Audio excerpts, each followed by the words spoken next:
Warahmatullahi wabarakatuh. Waalaikumsalam warahmatullahi Waalaikumsalam warahmatullahi wabarakatuh. Waalaikumsalam warahmatullahi wabarakatuh. Waalaikumsalam warahmatullahi wabarakatuh. Sebelumnya udah ada di layar ya untuk ininya, tampilan share screen-nya. Sudah, Mas.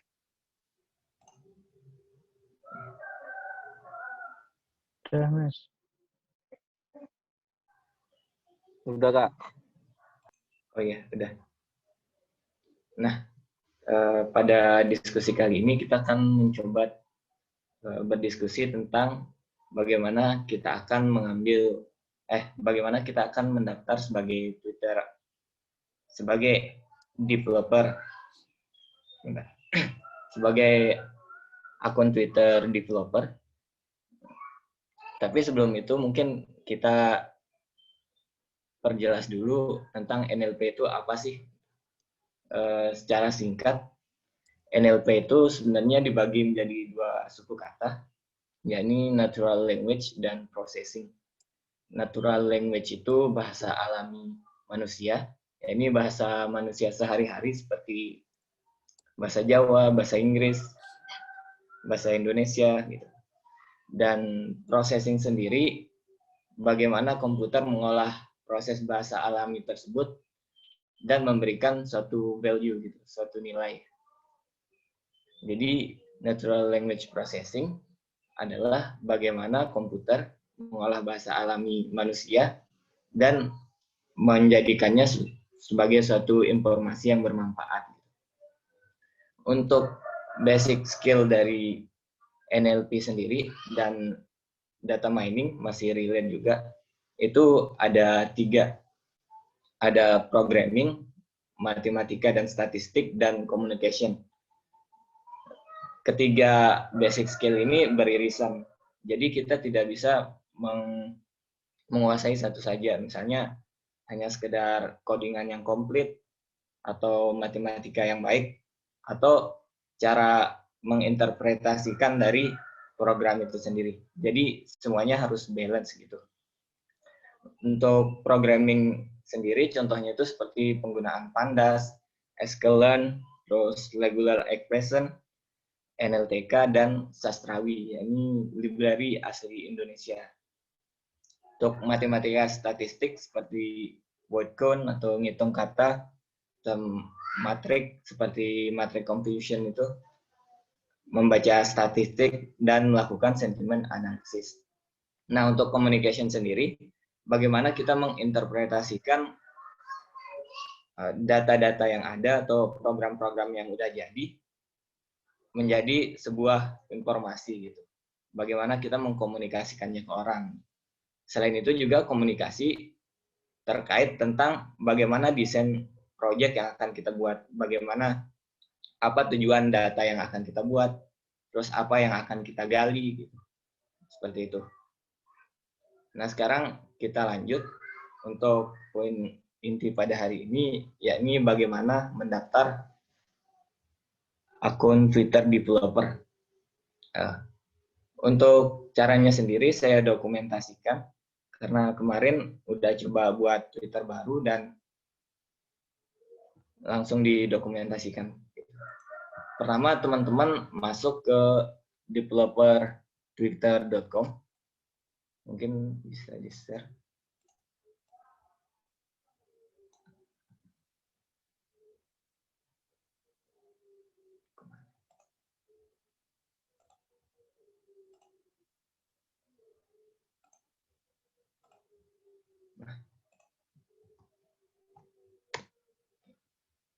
Nah, mungkin linknya bisa diakses.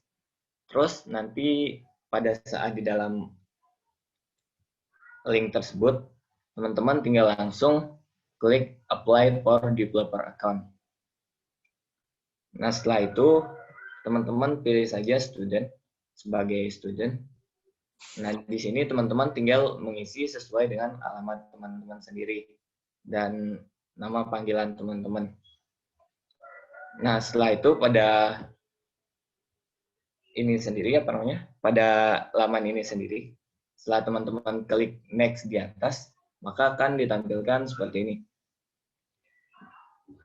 Di sini teman-teman mungkin kalau masih ragu dengan basic English skill-nya, teman-teman bisa langsung konsultasi ke Google Translate atau sebagainya. Di sini semakin detail teman-teman mengisi apa yang dibutuhkan, pertanyaan yang dibutuhkan, maka semakin cepat Twitter developer akun teman-teman jadi.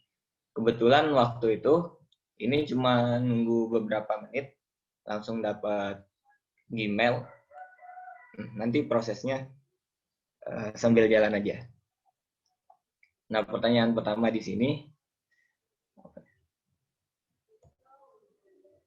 tentang seperti perkenalan, seperti perkenalan. Mungkin teman-teman bisa ini sendiri nanti isi sendiri sesuai dengan data teman-teman. Tapi contohnya seperti ini.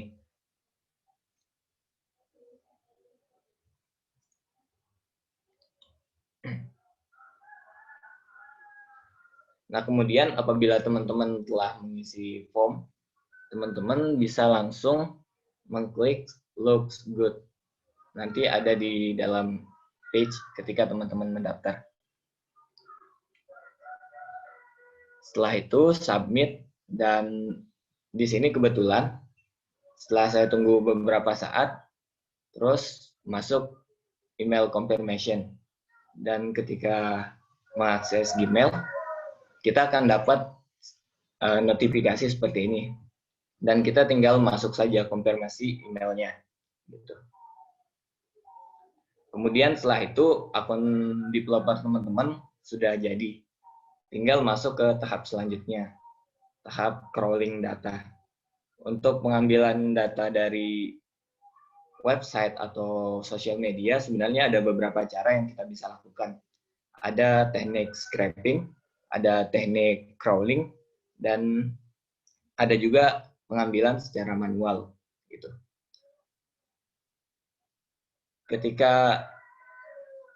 Dan ini kan sudah jadi, tinggal teman-teman confirm emailnya, dan teman-teman akan dialihkan ke sini.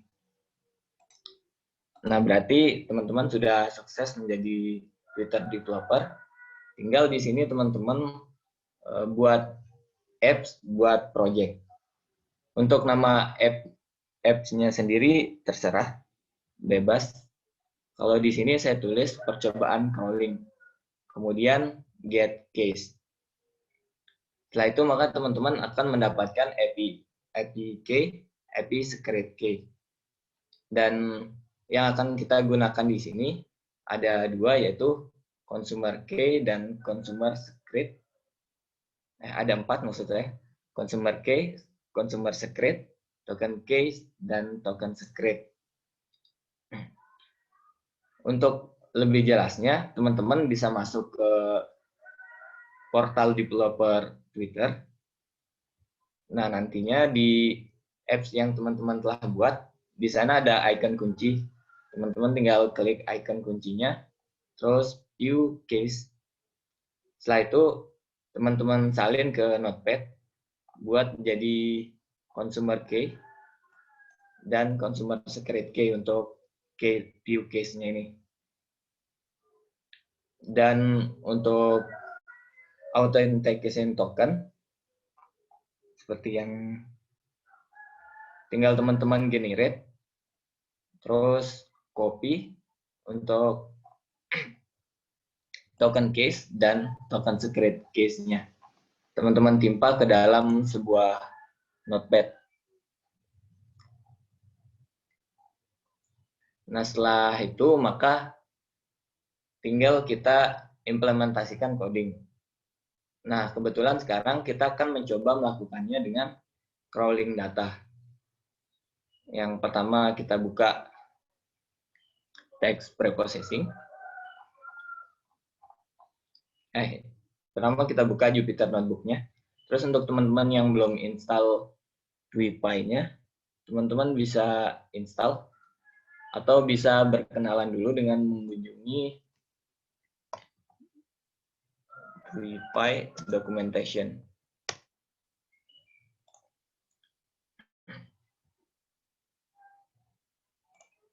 Nah, di sini sudah lengkap bagaimana cara crawling data, memanggil data, dan sebagainya terkait dengan library TWPy-nya sendiri. Kemudian untuk saya sendiri, ini caranya juga dari TWPy. Pertama, buat variable out, terus nanti ini contoh dari consumer key, access token key, dan token secret yang sudah saya buat. Nantinya teman-teman tinggal buat variable out atau terserah namanya apa aja, terus masukkan fungsi out handler dan masukkan consumer key dan consumer secret. Setelah itu masukkan fungsi set access token, kemudian masukkan access token dan access token secret, kemudian generate ke dalam fungsi API-nya.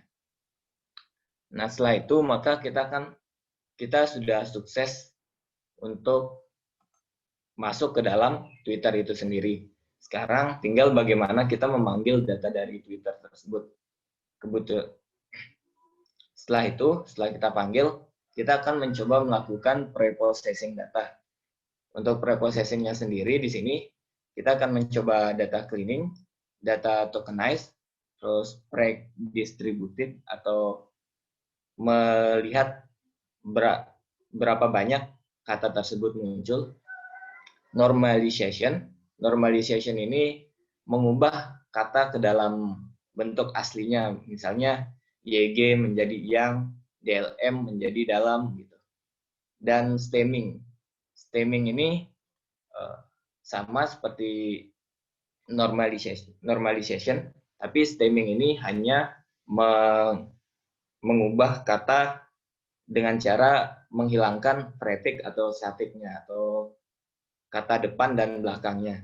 Jadi seperti YG, DLM itu tidak akan terbaca oleh stemming. Karena stemming ini kita menggunakan library dari Indonesia, yakni Sastrawi. Library-nya juga belum terlalu lengkap, maka nanti terdapat banyak juga data-data yang tidak lolos filtering gitu. Di sini kita lupa satu hal, ada stop quote juga. Untuk stop quote sendiri, ini akan menghilangkan kata-kata yang tidak penting gitu. Tidak ada nilainya, misalnya kata di, dan, ke gitu.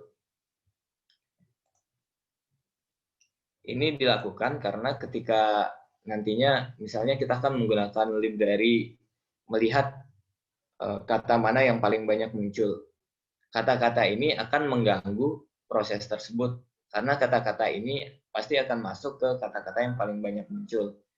Karena mengingat kata-kata di dan ke itu kata-kata penghubung.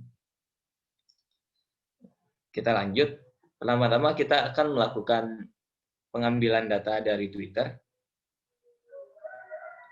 Di sini kita memasukkan variabel yang udah kita buat tadi, yaitu API, dan memasukkan fungsi search dari TWPy, dan memasukkan query-nya ini Senja. Ceritanya kita akan mengambil cuitan-cuitan yang mengandung unsur Senja dengan count atau dengan jumlah cuitan sebanyak 100 dan bahasanya bahasa Indonesia. Sedangkan tweet mode extended ini berfungsi untuk mengambil seluruh nilai, baik itu username-nya dan tweet yang dibawakan gitu. Kemudian kita panggil, dan di sini adalah sebuah fungsi untuk membuatkan tweet ini penomoran. Jadi nomor 1 sampai dengan 100.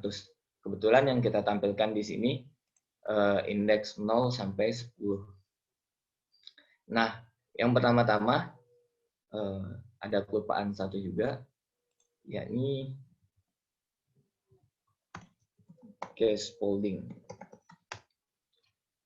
Yang pertama-tama kita akan melakukan dari data yang tadi, kita akan masukkan ke dalam sebuah data frame, yakni dengan memanfaatkan library dari Pandas.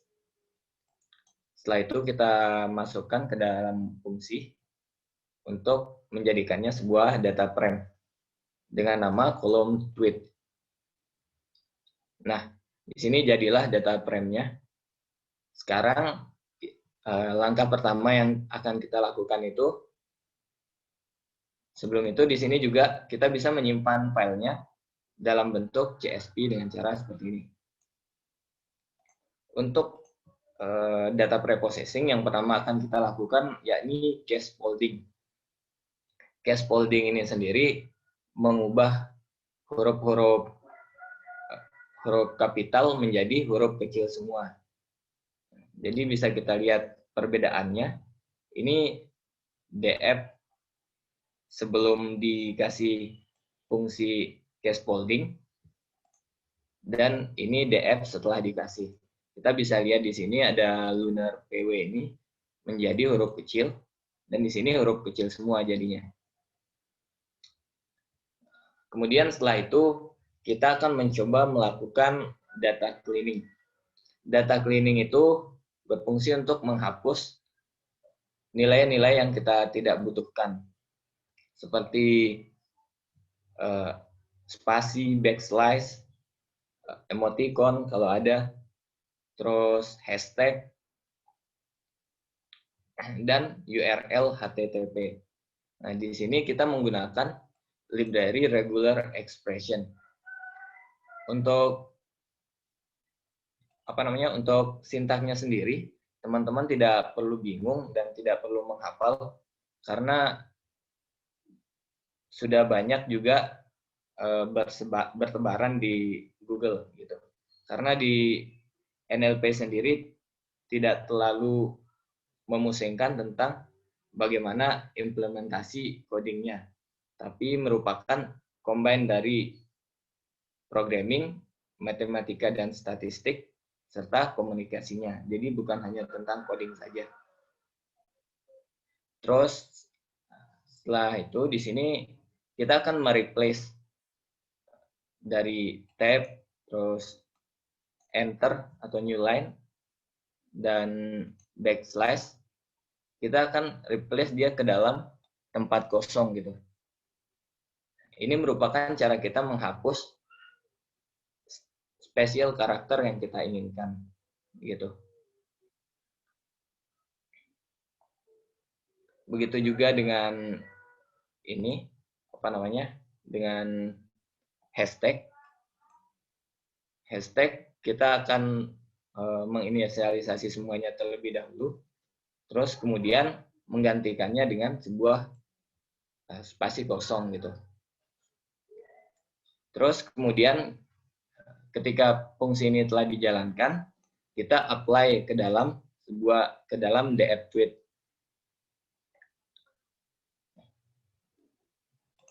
Oh ya, untuk membuat data preprocessing sendiri, kita agar lebih enak dilihat, terlebih dahulu kita membuat sebuah fungsi. Biar nanti kita enak memanggilnya kalau ada data-data lain yang harus kita bersihkan. Di sini saya menggunakan fungsi clean dan menggunakan metode seperti di bawah ini. Jadi ketika kita mempunyai data lain, kita tinggal apply, kita tinggal tulis variabel baru, misalnya variabel baru,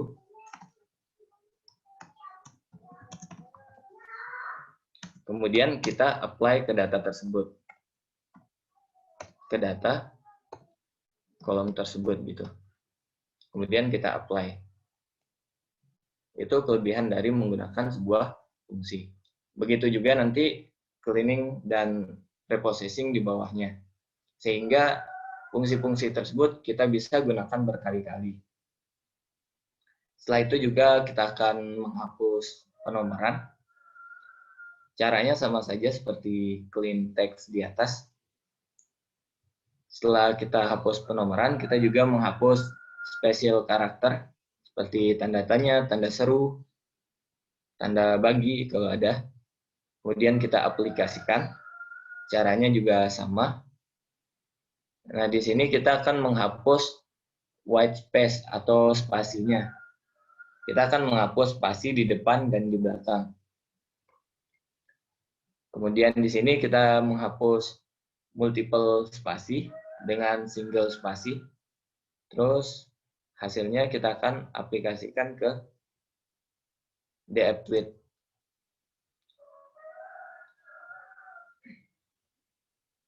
Jadi apabila kita lihat nanti hasilnya setelah dan sebelumnya,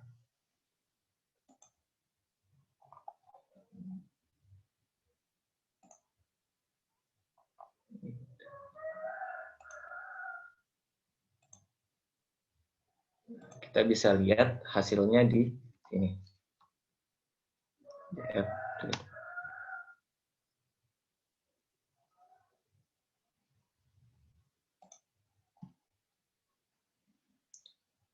Ini karena udah kepanggil dari bawah, maka variabel-variabelnya ini ikut semua. Jadi kita hapus dulu.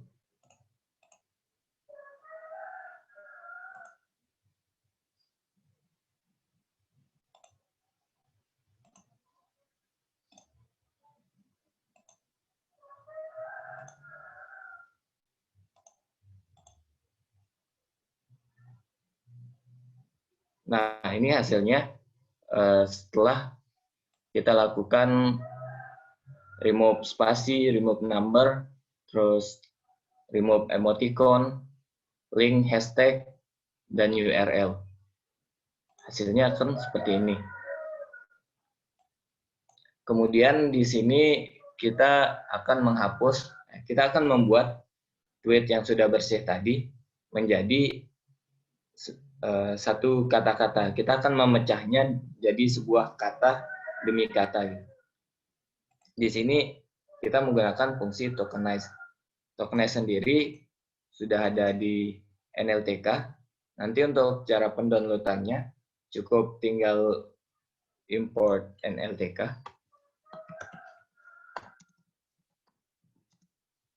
Dan menggunakan nltk.download.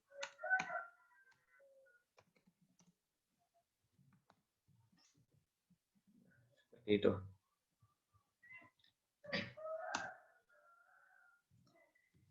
Ini merupakan sebuah fungsi dari tokenizing.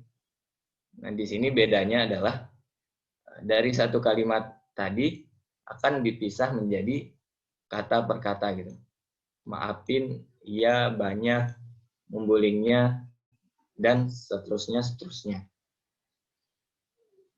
Kemudian di sini kita akan melihat dari tweet per kalimat itu, kita akan melihat frekuensi, seberapa banyak frekuensi dari kata per katanya muncul. Seperti pada tweet kedua, pada indeks ke-1, di sana beliau atau dia menggunakan kata seperti ada 2 kali, dan sebagainya. Setelah itu, nah di sini kita akan menggunakan, setelah kita tokenize tadi, kita akan mengimplementasikan terkait dengan stop word. Stop word sendiri ini digunakan untuk menghapus kata-kata yang kita rasa tidak perlu gitu. Di sini selain kita menggunakan fungsi dari NLTK-nya sendiri, karena NLTK juga sudah mendukung bahasa Indonesia, kita juga bisa menambah kata-kata yang kita inginkan. Kita menambahnya di sini gitu. Jadi nanti misal ada kata-kata yang tidak cocok, kita bisa tambahkan di sini saja. Ketika kita lihat ada kata yang tidak cocok, kita bisa tambahkan di sini. Semisal kita tidak cocok dengan kata hai misalnya. Hai ini tidak perlu. Saya tinggal tambahkan di sini. Hai. Lihat.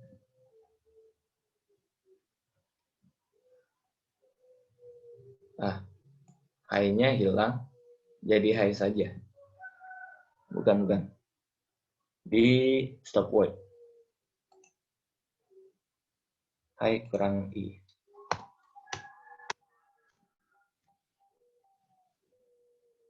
Stop word dan high-nya hilang. Seperti itu. Ini kita gunakan untuk kata-kata yang kita rasa tidak perlu.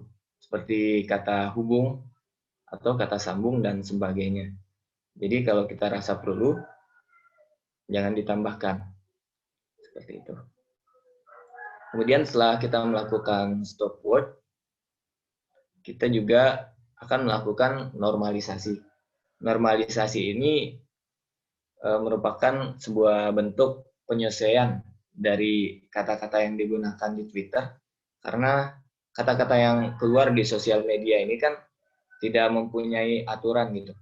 Jadi nulis aja seenaknya, YG dan sebagainya. Jadi tidak menggunakan KBBI penulisannya. Maka dari itu, sebagai pembuat sistem yang baik, agar sistem kita juga baik, kitalah yang akan menyesuaikannya. Kebetulan di sini saya sudah coba membuat library, tapi tidak mempunyai banyak kata. Ini untuk WPS-nya kelihatan ya? Kelihatan, Mas. Oh, tidak ya?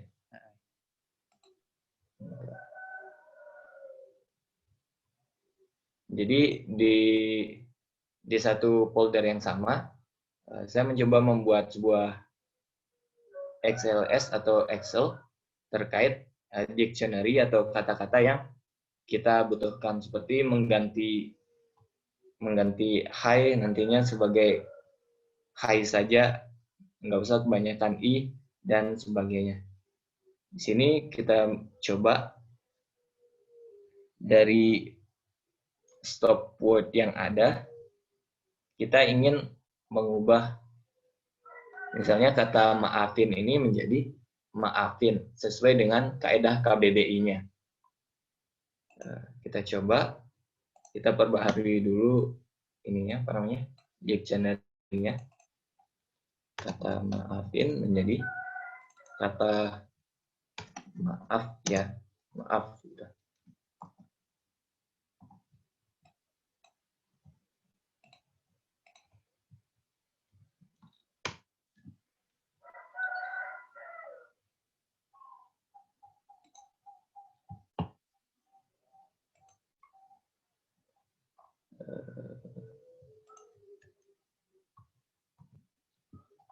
Dan di sini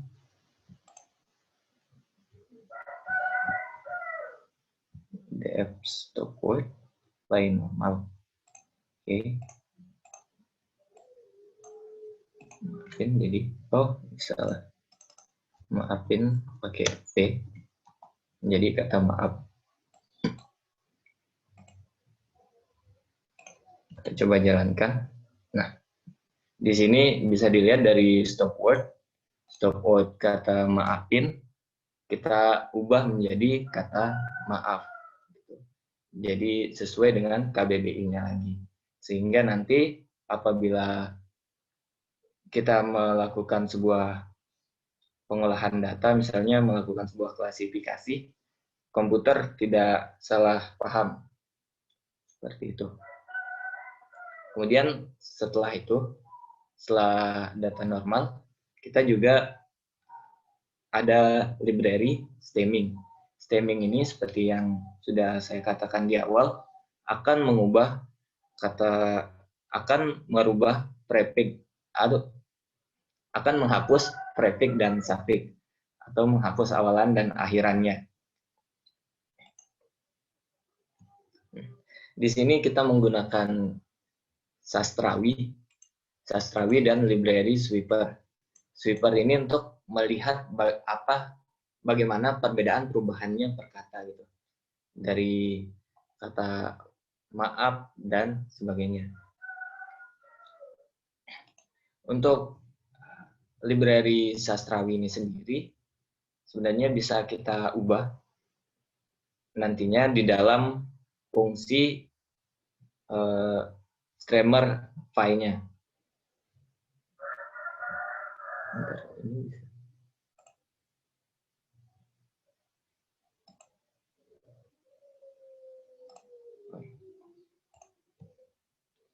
Nantinya kita akan bisa ubah ke dalam streamer file-nya apabila ada kata-kata yang masih ingin kita tambahkan ke dalam library tersebut.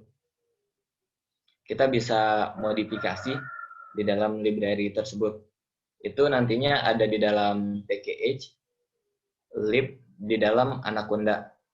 Nah, di situ kita bisa buka streamer.py, terus di sana ada kata-kata untuk streamer sendiri dan kita bisa tambahkan dari situ. Nah, setelah di running maka hasil streamernya akan begini. Coba kita running ulang.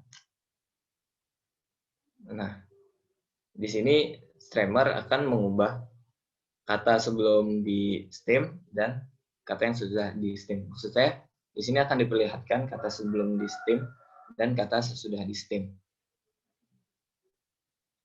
Untuk stemmer sendiri, apabila kita menggunakan default juga belum terlalu maksimal, maka di sini kita juga perlu untuk menambahkan atau memodifikasi library-nya sesuai dengan hal-hal yang akan kita lakukan, misalnya tentang politik.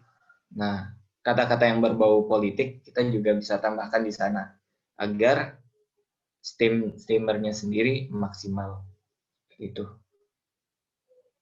Nah, untuk reprocessing sendiri sampai di situ. Kemudian selebihnya kita sudah masuk tentang explore data analysis. Seperti ada word cloud, terus nanti sentiment analysis, dan sebagainya.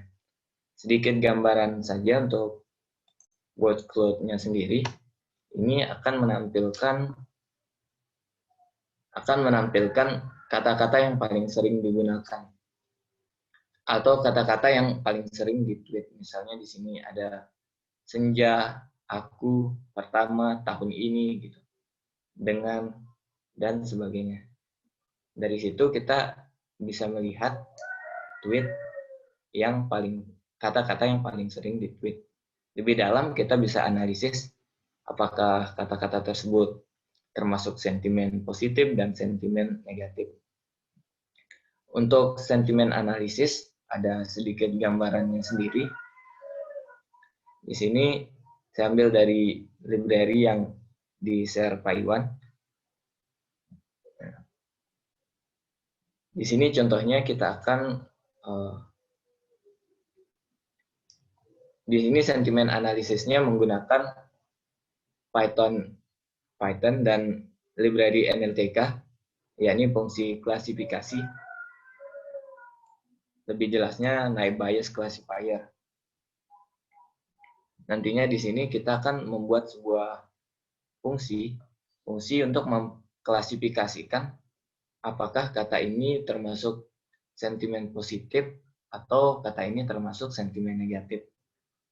Untuk library-nya sendiri dibuat secara manual di sini.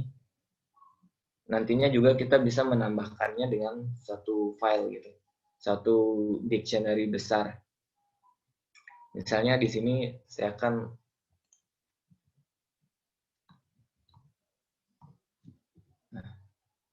mengetik kata tentang kamu keren ya, bukan negatif. Maka hasilnya akan keluar sentimennya apa. Namun di sini karena query-nya error atau mungkin salah algoritma, jadi hasilnya salah. Untuk text classification mungkin seperti itu.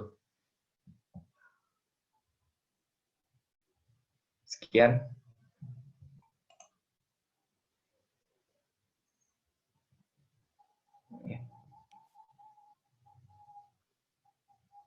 Sudah, Mas Hanif? Oh iya. Sampai sini? Untuk sentimen juga, Pak? Boleh. Oh ya, sentimen analisisnya. Atau mungkin tanya jawab dulu. Oh Ada iya, yang nggak bertanya. apa-apa. Oke, silakan.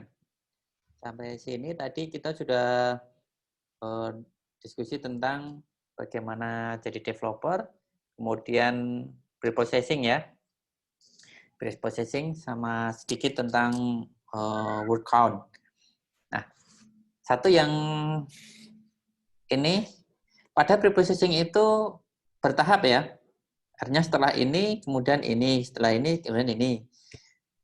Tidak satu-satu. Nanti kalau satu-satu datanya nanti yang terakhir aja yang kena gitu kan. Iya. Kalau Mas Ali tadi kan dinampakkan data asli, data apa? Tokenize, data steaming dan satu-satu. Tapi kayaknya kalau kita lihat, saya belum cek secara detail tadi apakah berlanjut atau tidak. Harusnya berlanjut ya Mas Ali ya. Oh iya Pak. Misalkan kalau yang pertama katakanlah normalisasi, kemudian yang kedua tokenize, kemudian steaming, nah itu berlanjut. Jadi data yang sudah di normal, kemudian mau di steaming atau di apa. Urut-urutannya ya nanti kita lihat kaidah-kaidah lebih lanjut lagi. Iya. Oke, silakan kalau ada yang mau tanya.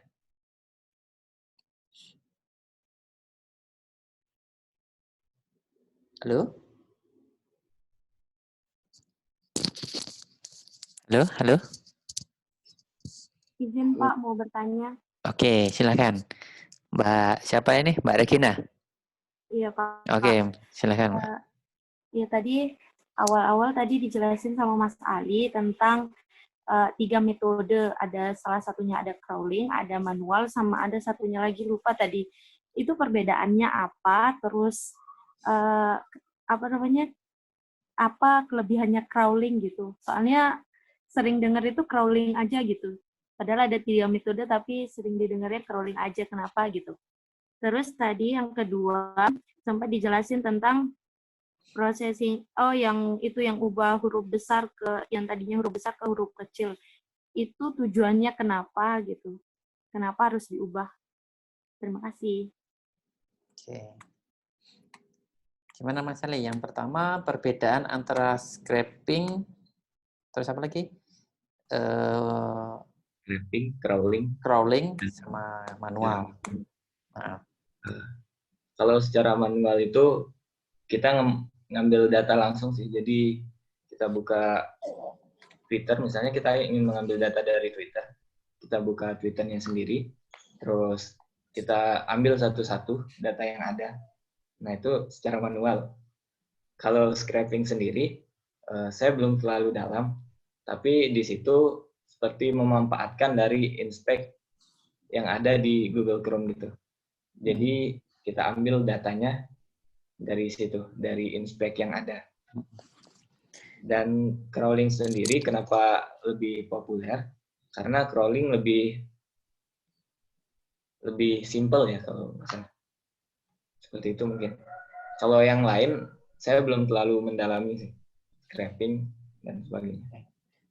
kalau crawling kan kita memang bisa mendapatkan API dari database-nya langsung ya.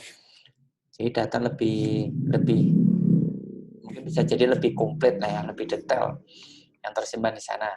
Kalau scraping itu tadi ya bisa menggunakan apa tadi Mas? Ekstensi yang di sana. Itu sebenarnya membaca halaman web, membaca halaman layar web itu sendiri ya.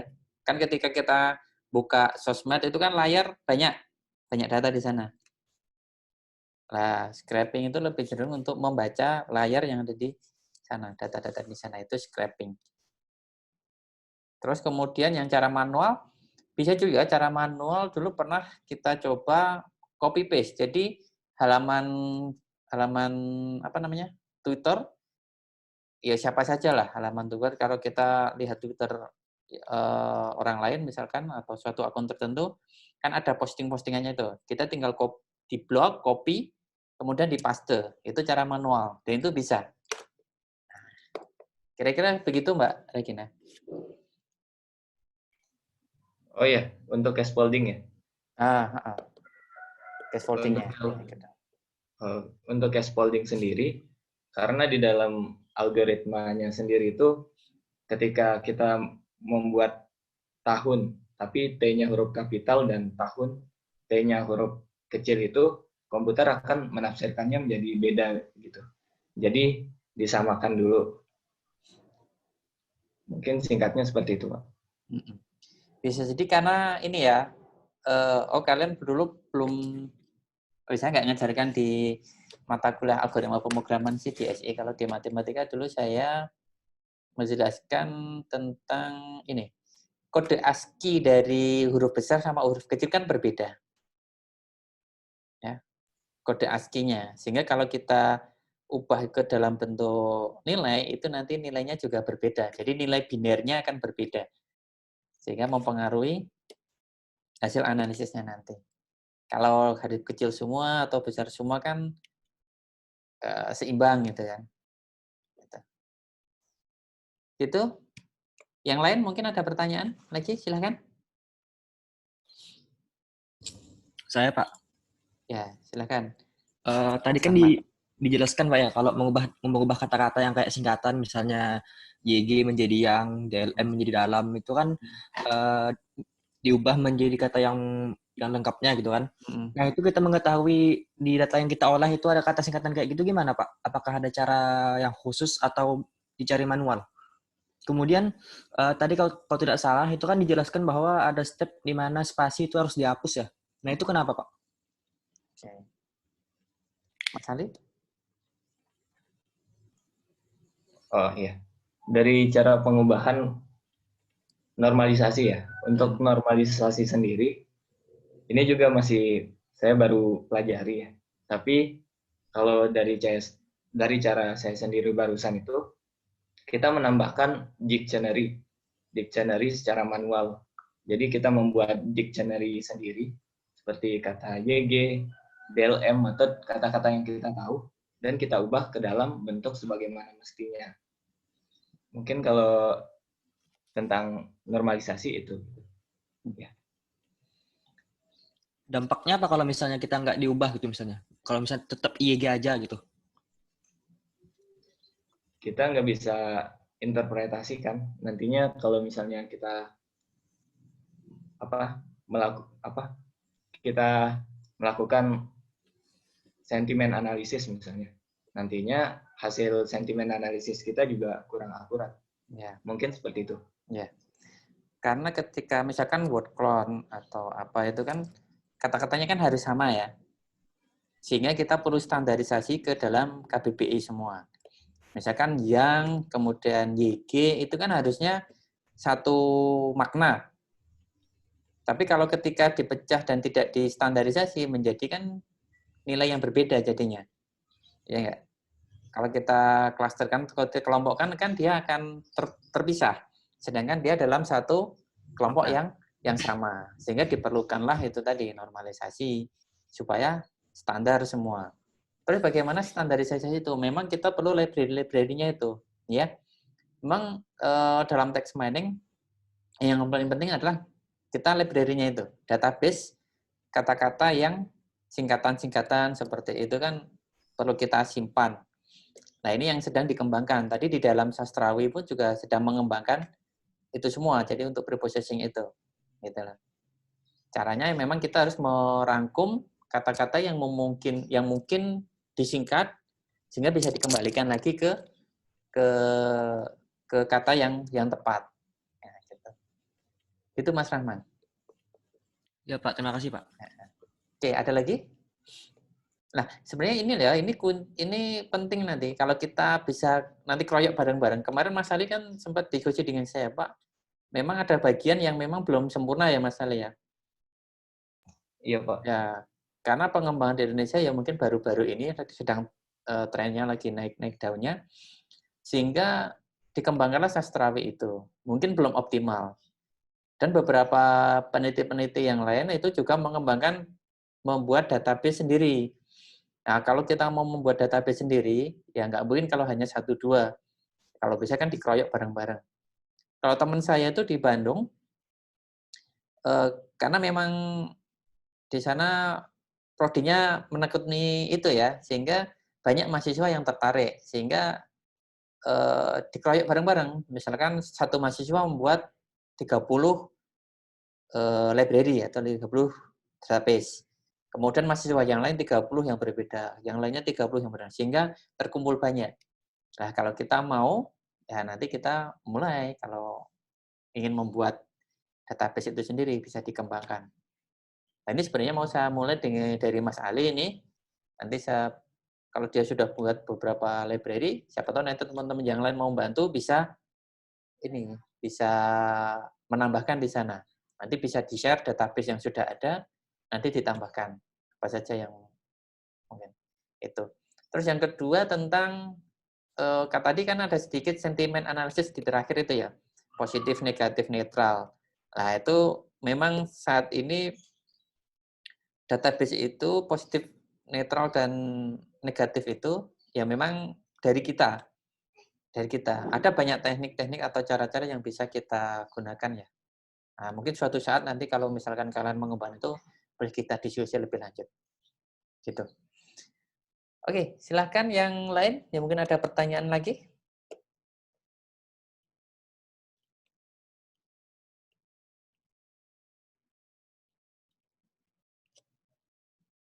Pak, izin bertanya, Pak. Ya, Mas Galang. Untuk tweet-tweet yang sudah dihapus itu masih bisa diakses melalui API tidak ya, Pak? Oke. Mas Ali bisa jawab? Gimana loh? Bisa diulang? Untuk tweet-tweet yang udah dihapus gitu, itu tuh masih bisa diakses melalui API Twitter nggak ya, Mas? Mungkin kalau sebenarnya API itu sendiri kan untuk menghubungkan kita dengan Twitter, antara tempat sheet kerja kita dengan data yang ada di Twitter. Kalau sudah dihapus, mungkin tidak bisa sih. Pertanyaan ilustrasi berikutnya, dihapusnya itu di bagian apanya? Ketika seperti di WA kita ya, WA kita kan ketika kita dihapus, belum tentu yang di teman kita terhapus. Betul Mas Galang? Halo Mas Galang? Halo, halo. Mas Galang? Loh, yang tanya kok pergi? Putus-putus, Pak, maaf, Pak. Oh, kan ada toh yang dihapus itu dihapus di mananya? Di Twitter akunnya atau di Twitter database-nya? Kalau di Twitter akun kan belum tentu Twitter database terhapus. Jadi sebenarnya Untuk itu, Pak, tweet-tweet yang ya yang menghapus siapa dulu? Misalkan Mas Galang. Contoh ya, kita nggak jauh-jauh aja lah. Mungkin teknologinya hampir sama. WA Mas Galang. Mas Galang WA di grup. Berhal ya. ya, Pak. Ketika kamu hapus, bisa jadi pada waktu tertentu yang di teman Anda atau di grup itu mungkin tidak terhapus. Betul kan? Pernah seperti itu? Halo, Mas Galang? Oh iya. Iya. Artinya apa? Iya, Yang Pak. Iya. dihapus adalah pada kita, di tweet, di akun kita. Tetapi postingan itu mungkin bisa jadi masih tersimpan di database Twitter atau mungkin database WhatsApp. Artinya kalau kita punya API dan dia selama belum terhapus di database-nya sana, ya bisa jadi masih bisa didapatkan, diperoleh gitu kan. Kan banyak. Contoh-contoh saja. Jadi kalau kita sekarang digital forensik lah. Digital forensik yang data-data di mana? Di handphone kita itu selama tidak di-root kan walaupun di-delete itu masih bisa dikembalikan. Ya kan? Nah, jadi ada kemungkinan masih bisa diakses. Makanya hati-hatilah dengan bersosial media. Gitu Mas Galang.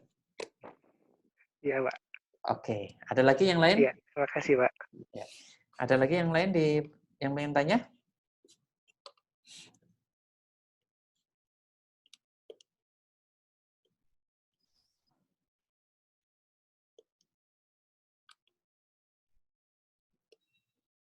Nggak ada? Ros, nggak tanya, Ros? tadi mau tanya, tapi udah ditanyain sama Regina yang tentang apa namanya pergantian huruf kapital itu loh Pak. Aduh, udah ditanyain Regina. Yang lain. Oke. Mas Ali masih ada yang perlu disampaikan tadi? Lanjutannya masih ada? Untuk sentimen analisis yang berbahasa Inggris, Pak. Nah, boleh. Nah, kita sharing saja. Oh iya. Oke, silakan.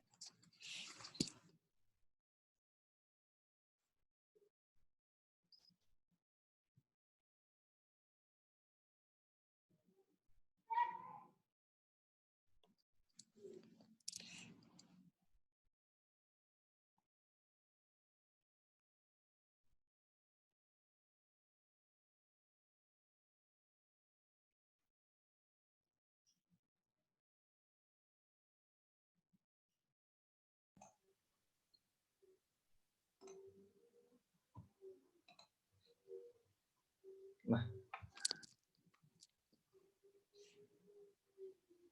untuk contoh sentimen analisis, setelah kita belajar crawling tadi, ini contoh aja. Untuk contohnya itu, di sini kita menggunakan user timeline, terus kita ingin mencari timeline-nya dari Joe Biden. Kenapa menggunakan bahasa Inggris? Karena kalau tools bahasa Inggris itu agak mudah didapatkan. Seperti sentiment analysis yang ini, kita mencoba menggunakan library dari TextBlock. Seperti biasa tadi di situ. Di sini kita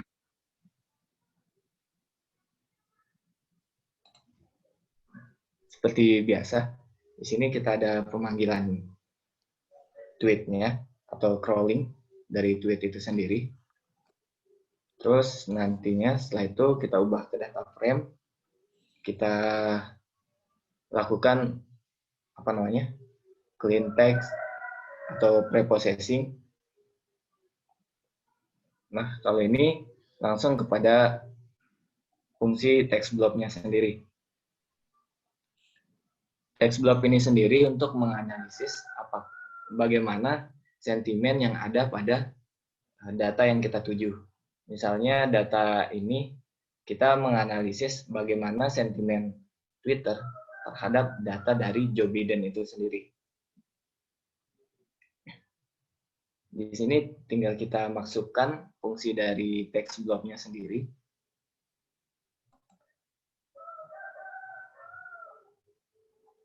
Iya, setelah kita masukkan, kita apply ke dalam sebuah kolom subjectivity dan kolom polarity. Yang subjectivity akan menampilkan fungsi dari sentimen subjectivity-nya, dan polarity menampilkan function dari polarity-nya. Seperti yang ada di dokumentasi ini, subjectivity itu merupakan sebuah nilai apakah sentimen ini subjektif atau berdasarkan opini saja, atau sentimen ini objektif atau berdasarkan fakta. Dan untuk polarity sendiri merupakan sentimen tweet, apakah tweet ini positif atau tweet ini negatif. Misalnya kata benci, apakah benci itu termasuk positif atau tweet itu termasuk negatif. Nah, setelah dimasukkan fungsi ini dan kita masukkan ke dalam sebuah kolom, maka per tweet itu akan muncul. Di sini ada subjectivity-nya berapa dan polarity-nya berapa.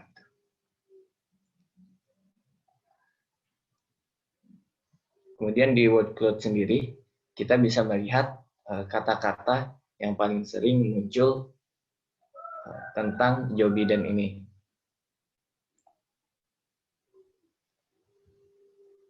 Setelah itu, dari data-data kita di atas, kita ingin mencoba mengklasifikasikannya. Apakah mana sentimen-sentimen yang positif dan mana sentimen-sentimen negatif, dan juga mana sentimen yang netral. Di sini kita menggunakan indeksnya 0, apabila nilainya di bawah 0 atau minus gitu, maka sentimennya adalah negatif.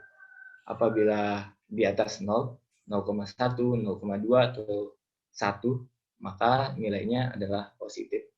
Sehingga di sini dapat kita lihat tweet-tweetnya itu hasil dari tweet-tweet tersebut.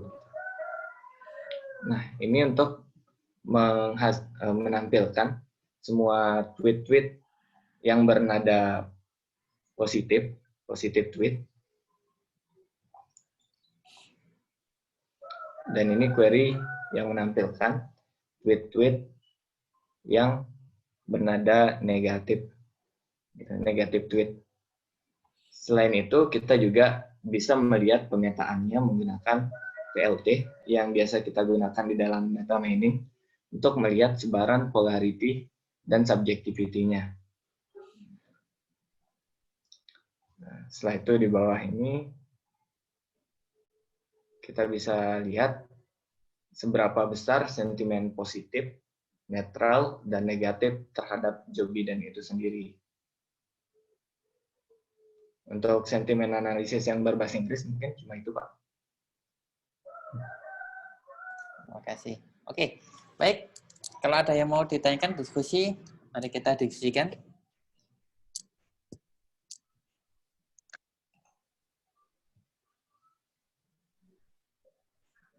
Silakan. Ada pertanyaan? Si bingung? Pak, saya mau bertanya. Oke. Tadi itu ada yang kayak objectivity sama polarity kan.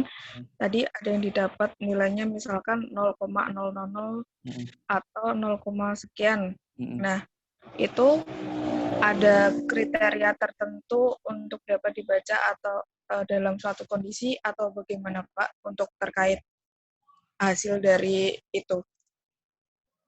Oke. Mas Andi bisa bantu jawab?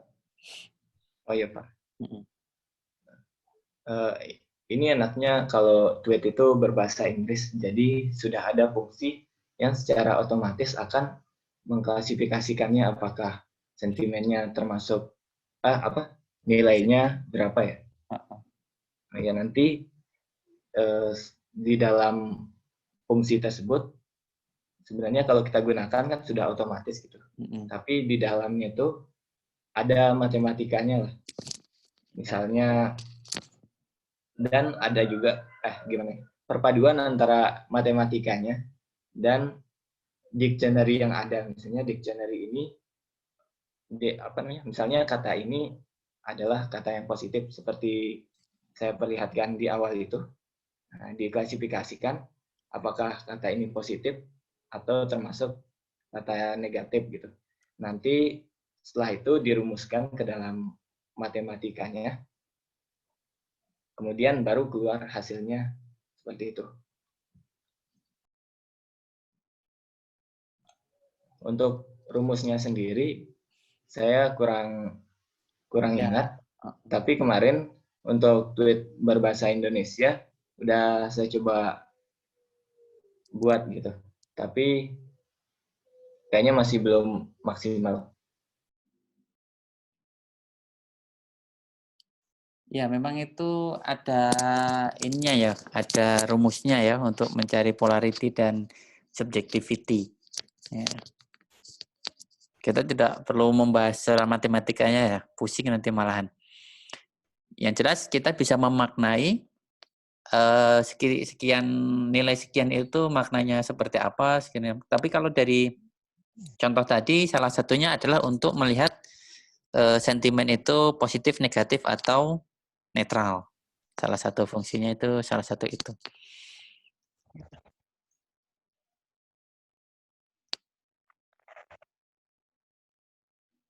Oke, yang lain?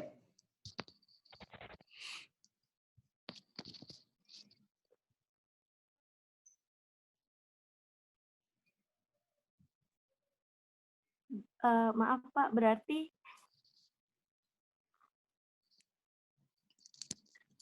Halo? Oh iya. Ini Pak, berarti setiap maksudnya beda bahasa, beda treatment atau pengolahannya gitu ya Pak? Bisa jadi.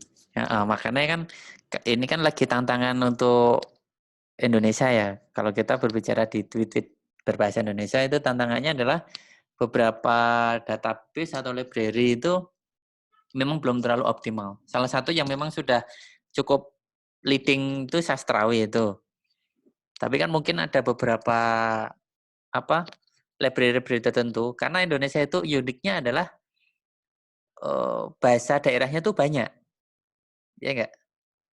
Bisa jadi dalam kata-kata gini, dalam Twitter itu kan nggak ada aturan baku. Kadang bisa mencampurkan bahasa Jawa dengan bahasa Indonesia dengan bahasa Medan misalkan. Ya enggak?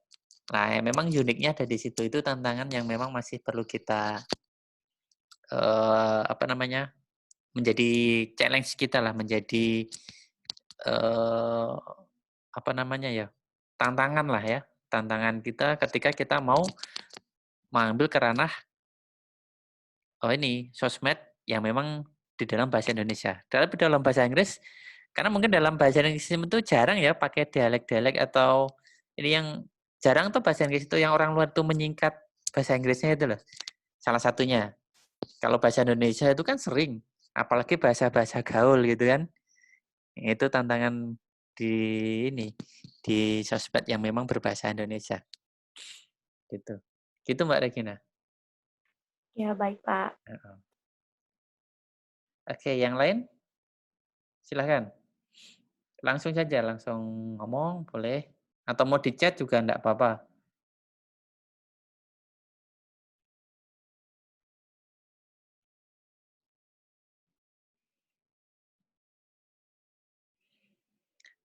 Ini baru awalan ya, sentimen analisis yang baru beberapa ya Mas Ali ya. Iya Pak. Karena banyak ya, banyak. Kita bisa melihat apa dulu, misalkan popularitas, kemudian network analysis, ya itu masih banyak yang bisa kita kembangkan lebih lanjut. Kalau kita mau bergabung dengan bidang ilmu yang lain, psikologi misalkan, untuk melihat karakteristik seseorang, itu banyak lah ya.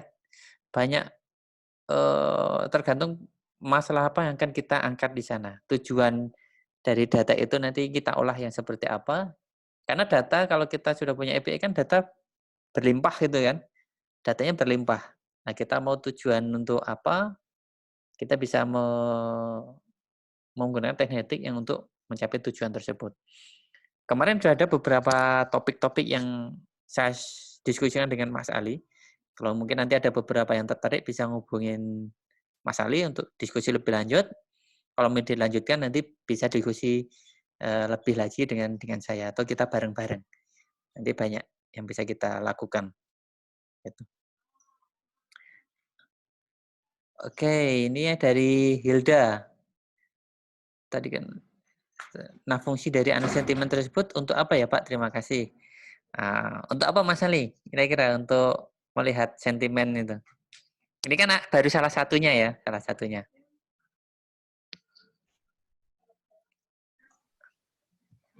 Fungsinya sendiri secara sederhana ya untuk melihat bagaimana sentimen satu objek terhadap bagaimana sentimen orang terhadap suatu objek tersebut. Misalnya nantinya kita ingin bekerja sama brand XL misalnya. Nah, nanti kita tinggal ambil data-data yang terkait XL dan buat analisis gitu. Sentimennya apakah sentimen tentang SL itu negatif atau positif atau netral. Nantinya itu bisa dijadikan bahan evaluasi sendiri untuk SL sendiri tentang apa-apa yang harus dimaksimalkan dan sebagainya. Menurut saya sih itu. Ya, ini sebenarnya bisa dipakai sebenarnya tugas kita orang data mining.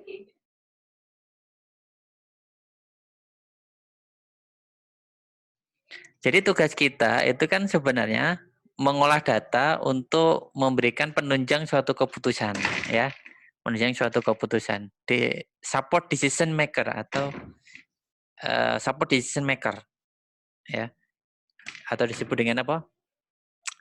Decision support system. Nah, sebenarnya seperti itu.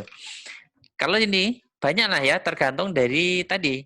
Salah satu kan kalau Mas Ali itu memberikan contoh di perusahaan X misalkan. Untuk apa itu? Sebenarnya tergantung dari tujuan itu sendiri.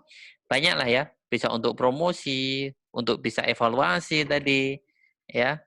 Misalkan kalau kita ingin melihat Twitter di UAD misalkan, positif, netral atau negatif.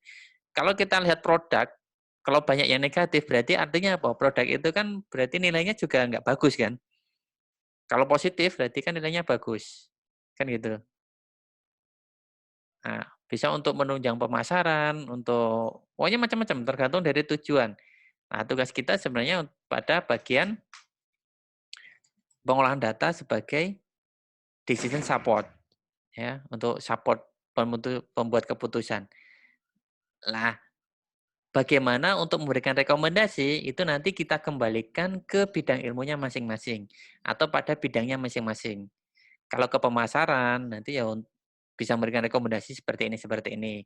Kalau ke perbankan ya seperti ini. Ya, kira-kira seperti itu. Tadi kan dicontohkan kalau bisa di X berarti kan bisa untuk melakukan evaluasi. Kalau negatif, itu negatifnya ada di mana sih? Di bagian apa saja? Kalau positif, positifnya itu pada apa saja? Kan bisa dilihat tuh di sana. Gitu. Gitu Mbak Ilda? Iya, baik Pak. Terima kasih.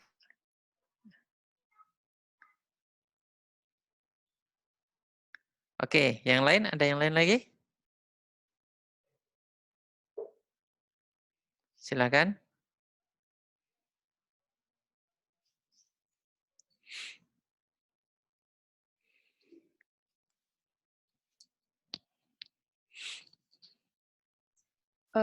Izin tadi Pak, kalau melihat salah satu Putus-putus Mbak Ilda.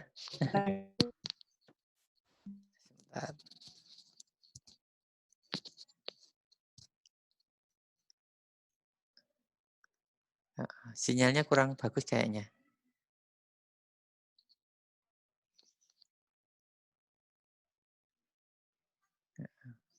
Silakan. Atau mungkin di chat, enggak apa-apa. Sambil yang lain, kalau ada yang nanya.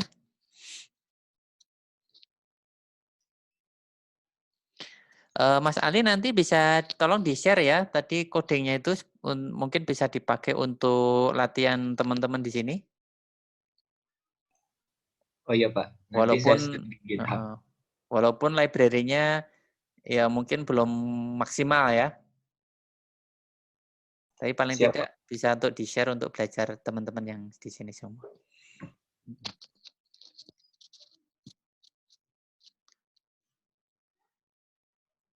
Sama disiapkan mungkin satu Google Drive atau apa untuk menyimpan. Kita bikin satu ini aja lah sebagai awalan. Siapa tahu nanti kalau misalkan ada tambahan-tambahan library bisa ditambung di sana gitu. Atau kapan-kapan kita bisa diskusi lebih lanjut lah untuk ini.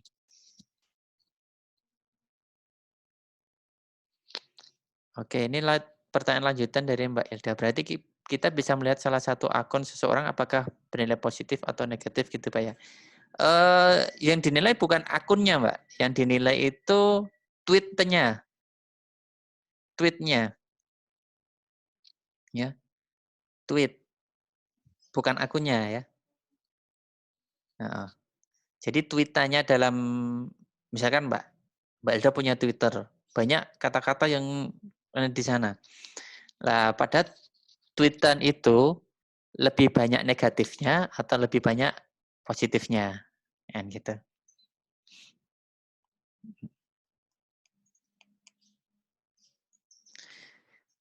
Oke, yang lain? Sudah nggak ada?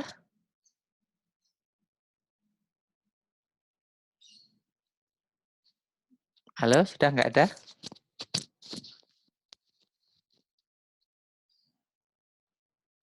Oke, kalau nggak ada, tugasnya adalah Anda coba membuat apa Twitter developer ya. Menjadi Twitter developer. Nah, seperti yang tadi, atau mendaftar untuk mendapatkan API Twitter. Oke, bisa dimengerti?